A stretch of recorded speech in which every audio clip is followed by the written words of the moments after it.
Hello everyone, I am Vaishali. जो भी बच्चे सीएसआई नेट की प्रिपरेशन कर रहे हैं और वो थोड़े डाइसी हैं कि किस तरीके से प्रिपरेशन करें, कैसे करें, कौन कौन से टॉपिक्स पढ़ें, कौन से टॉपिक्स हाई वेटेज हैं और किस तरीके से अपनी प्रिपरेशन को हम लोग बूस्ट कर सकते हैं, तो ये वीडियो बिल्कुल सही आप तक पहुंची है। इसको ध्यान से सुनिएगा।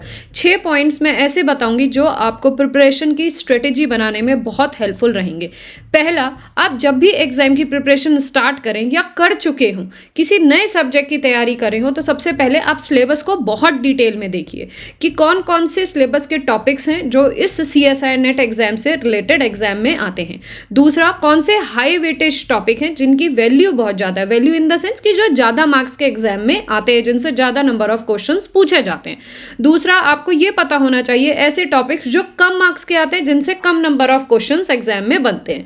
तीसरा, distribution of marks in different part. जैसे सीएसआई में 3 पार्ट में एग्जाम्स लिए जाते, 3 पार्ट में आपका क्वेश्चन पेपर सेग्रीगेटेड होता है, पार्ट ए, पार्ट बी और part C. So part A में किस तरह के क्वेश्चन आते हैं, पार्ट बी में किस तरीके के क्वेश्चन आते हैं, पार्ट सी में कैसे क्वेश्चन आते हैं, पार्ट बी के क्वेश्चंस का क्या वेटेज है, पार्ट सी के क्वेश्चंस का क्या वेटेज है, ये आपको पता होना चाहिए। कौन से टॉपिक्स हैं जो आपको कवर करने हैं एग्जाम पॉइंट ऑफ व्यू से, कौन से ऐसे टॉपिक्स हैं जो आप ऑलरेडी पढ़ चुके हो एग्जाम पॉइंट ऑफ व्यू से, कौन से ऐसे टॉपिक्स हैं जो आपको सिर्फ रिवाइज करने हैं एग्जाम पॉइंट ऑफ व्यू से, कौन से ऐसे टॉपिक्स हैं जिनको आपको बिल्कुल जीरो लेवल से स्टार्ट करना है, और क्या आपका सोर्स ऑफ प्रिपरेशन रहेगा टॉपिक्स को प्रिपेयर करने के लिए। These are very important things जो आपके दिमाग में रहनी चाहिए बिफोर और while you are doing your preparation of CSI NET exam.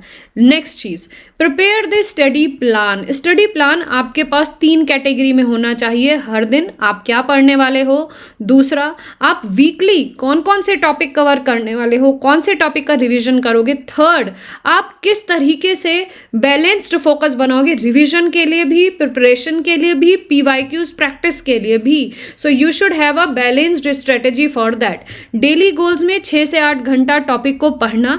किस तरीके से पढ़ना, मैं आपको हमेशा कहती हूँ, अगर आपने किसी टॉपिक को पढ़ा है इतनी शिद्दत से पढ़िए ताकि उसका पहला रिवीजन दूसरे रिवीजन में आधे पेज में पूरा चैप्टर का शॉर्ट नोट आ जाना चाहिए।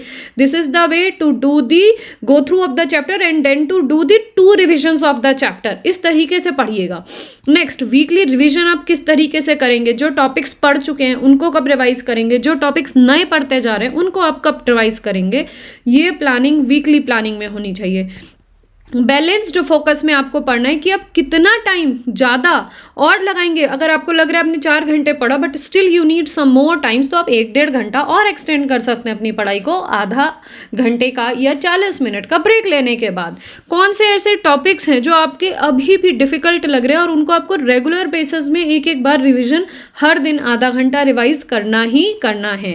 नेक्स्ट है राइट स्टडी मटीरियल। आप कहाँ से पढ़ रहे हैं, ऑफलाइन सोर्स से पढ़ रहे हैं, ऑनलाइन सोर्स से पढ़ रहे हैं, आप बुक से पढ़ रहे हैं या अपने पुराने किसी स्टूडेंट के नोट्स से पढ़ रहे हैं, किस तरीके से आप कहाँ से पढ़ रहे हैं।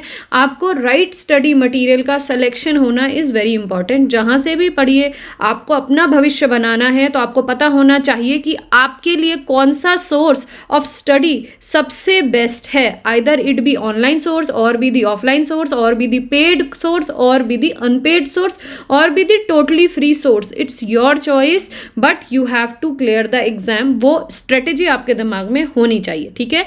बुक से पढ़ रहे हैं, प्रीवियस ईयर क्वेश्चंस प्रैक्टिस कहाँ से लगाएंगे, कम से कम लास्ट 5 ईयर्स के प्रीवियस ईयर के क्वेश्चंस प्रैक्टिस करने ही करने हैं।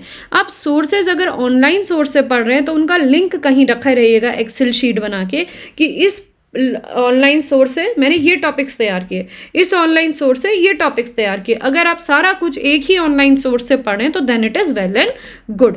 नेक्स्ट टॉपिक, आपको प्रॉब्लम को रेगुलरली सॉल्व करना है। जब आप सीएसआई नेट की बात करते हैं तो पार्ट ए में एप्टीट्यूड आता है, वो आपका न्यूमेरिक बेस्ड है। पार्ट बी, पार्ट सी में आप ओडी पढ़ते हैं, पीडी पढ़ते हैं, कैलकुलस ऑफ वेरिएशन पढ़ते हैं, एलपीपी पढ़ते हैं, न्यूमेरिकल एनालिसिस पढ़ते हैं।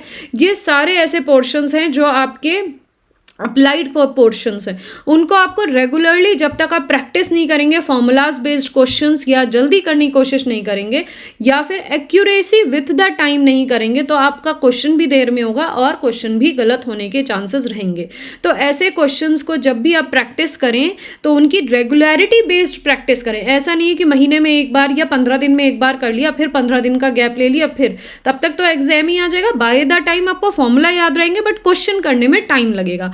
इसीलिए हमेशा ज़्यादा से ज़्यादा प्रॉब्लम्स को सॉल्व करिए। प्रॉब्लम्स जब भी सॉल्व करना शुरू करें तो पहले हल्की सिंपल प्रॉब्लम्स को उठाएं, दोबारा में ऐसी प्रॉब्लम्स को उठाएं जो थोड़ी सी मॉडरेट लेवल की हो, जिसमें जो प्रूफ बेस्ड हो। तीसरी बार इस तरीके की प्रॉब्लम्स उठाएं जिनमें आप थोड़ा एनालाइज कर सकें, और साथ में जब ये क्वेश्चंस आप सॉल्व करें तो लास्ट में अपनी मिस्टेक्स को जरूर एनालाइज करें, कहाँ पे आप मिस्टेक्स करें। कभी कभी बच्चे सिर्फ एडिशन, सब्सट्रैक्शन, मल्टीप्लिकेशन में ही गलती कर जाते हैं। कभी कभी फॉर्मूले के ऊपर जब आपको वैल्यूज पुट करनी होती है आर्बिट्री, वहां गलती कर जाते हैं। कभी कभी फाइनल आंसर में गलती हो जाती है। तो इसलिए दोबारा अपनी मिस्टेक्स को एनालाइज करें, रिविजिट करें कॉन्सेप्ट को कि कहाँ पे प्रॉब्लम हुई है। जैसी आपकी रिक्वायरमेंट है उस तरीके से आपको प्रॉब्लम की रिपीटेड रेगुलरली प्रैक्टिस करनी होगी। ठीक है, अगर आप चाहें तो मेरी भी लाइव क्लासेस ज्वाइन कर सकते हैं जो बिल्कुल फ्री ऑफ कॉस्ट है, जो CSIR नेट और गेट पॉइंट ऑफ व्यू से मैं ले रही हूँ मेरे channel online tutorial by Vaishali में। नेक्स्ट पॉइंटर पढ़ते हैं, फोकस ऑन जनरल एप्टीट्यूड। आपका general aptitude CSIR NET exam में 30 मार्क्स का आता है and 30 marks plays a very important role.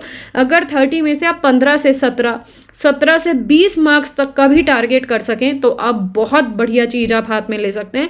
आपको ज़रूरी नहीं है कि रियल पूरा करना है, आप रियल के कुछ सेलेक्टेड टॉपिक करके जाइए, क्योंकि रियल के सारे क्वेश्चंस वैसे भी सारे, क्या मतलब आधे क्वेश्चंस भी नहीं बनते, इतना ज़्यादा एनालिसिस बेस्ड क्वेश्चन है। कभी कभी ओडी के क्वेश्चंस नहीं बनते हैं क्योंकि डिफिकल्ट हो जाता है आगे जाके जब एडवांस्ड बेस्ड ऑफ ओडी आता है।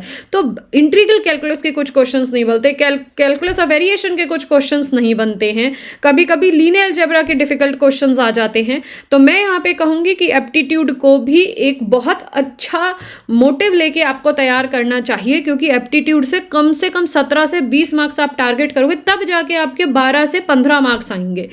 तो अगर आप चाहें एप्टीट्यूड की क्लास लेना तो मेरे चैनल में भी लाइव क्लासेस मैं रन करने वाली हूँ एप्टीट्यूड CSIR नेट और गेट स्टूडेंट्स के लिए, आप उनसे भी अपनी प्रैक्टिस कर सकते हैं। बाकी बहुत सारा ऑनलाइन मटेरियल भी अवेलेबल है, PYQs भी बहुत सारी बुक्स अवेलेबल है, उन प्रीवियस ईयर के क्वेश्चन से भी आप प्रैक्टिस कर सकते हो। ठीक है, तो याद रखिएगा कि general aptitude plays a very vital and important role for your preparation and your exam during if you will be applying for CSIR NET category. Part A में आपके पास क्वेश्चंस लॉजिकल रीजनिंग के, डेटा इंटरप्रिटेशन के आते हैं। यहाँ आई button में मैं एक शॉर्ट का लिंक ऐड करूंगी जिसमें आप देख सकते हो ऐसे कौन कौन से इंपॉर्टेंट टॉपिक्स हैं जो एप्टीट्यूड के बिहाफ पे आपको प्रिपरेशन करने चाहिए CSIR नेट और गेट कैटेगरी के लिए। ये सब आपने पढ़ लिया। इसके बाद एक चीज़ बहुत इंपॉर्टेंट रोल प्ले करती है which is your mental fitness, mental health, your healthy lifestyle, your good eating habits, your proper sleep, your less stress, your consistency, your regularity while your study.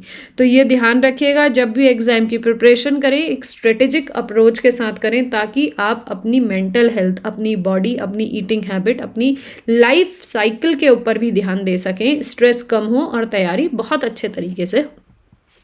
Last में मैं यही कहना चाहूँगी, अगर किसी भी एग्ज़ाम को जीतना है तो consistency, regularity and discipline plays a very important role. जिस भी सोर्स से आप पढ़ रहे हैं, जहाँ भी पढ़ रहे हैं, जैसे भी तैयारी कर रहे हैं, जिस भी तरीके से कर रहे हैं, हर दिन करिए, हर समय एग्ज़ाम के बारे में सोच के करिए कि आज मैंने इस स्ट्रेटेजी से इस दिन पढ़ा, कल मैं इससे क्या अच्छी इंप्रूव स्ट्रेटेजी बना सकता हूँ। ठीक है, और हर दिन आपको अपनी प्रोग्रेस के लिए एनालिसिस जरूर करना चाहिए। अगर वीडियो अच्छी लगी हो तो प्लीज़ बिना लाइक करे मत जाइएगा। Till then goodbye and thank you for watching this video.